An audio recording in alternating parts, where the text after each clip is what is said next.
Keeping our Filipino compatriots safe and back home from the worsening pandemic epicenter in India. Continued efforts on the vaccine procurement program and managing the viral spread here at home are the high points in government's working agenda to start the work week that PTV's Melilas Moras covers in this report. Amid the prevailing COVID-19 pandemic, Malacanang assured that the government has been continuously monitoring the welfare of our countrymen, not only here in the Philippines but also in different parts of the world. As a matter of fact, in India, a COVID-19 hotspot, the authorities are now preparing a repatriation program for Filipinos who want to go home. According to presidential spokesperson Harry Roque, they are expecting to launch it as soon as possible, perhaps when the Philippine travel ban to India is over. I think there will have to be a minimum number, di ba po, Ambassador, no? Para tayo maka-charter ng eroplano, no?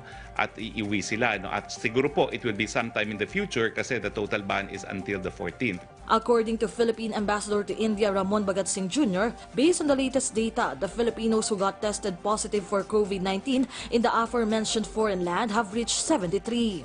I think President Duterte has already sent a letter of solidarity and support to the Prime Minister here. And sa tulong ng PhilCom, what we have done is to create, provide them all the information and the numbers that they can communicate with the embassy. Sa tulong ng DFA, we have arranged a system where yung mga COVID support group.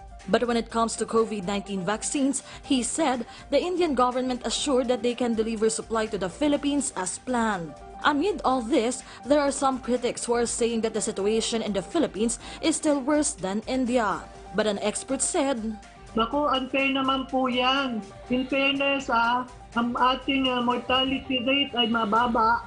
Maaaring tumaas ngayon and we attribute that to the variants po. For its part, the palace reiterated that the government has been continuously doing actions to prevent the Philippines from having the same situation as India. And as of the moment, Secretary Roque said there are recorded decrease of COVID-19 cases in the country.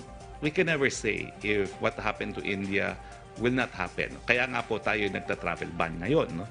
Yung pagdadagdag pa, pagpapalaki ng ating healthcare capacity is the long-term plan right now. Likewise, the good news is, according to Treatment SAR and Health Undersecretary Leopoldo Vega, the healthcare capacity of the Philippines is getting better. So for the last 2 months, we've been meeting with the different chief of hospitals. Before, as of March, we only had 781 na ICU beds.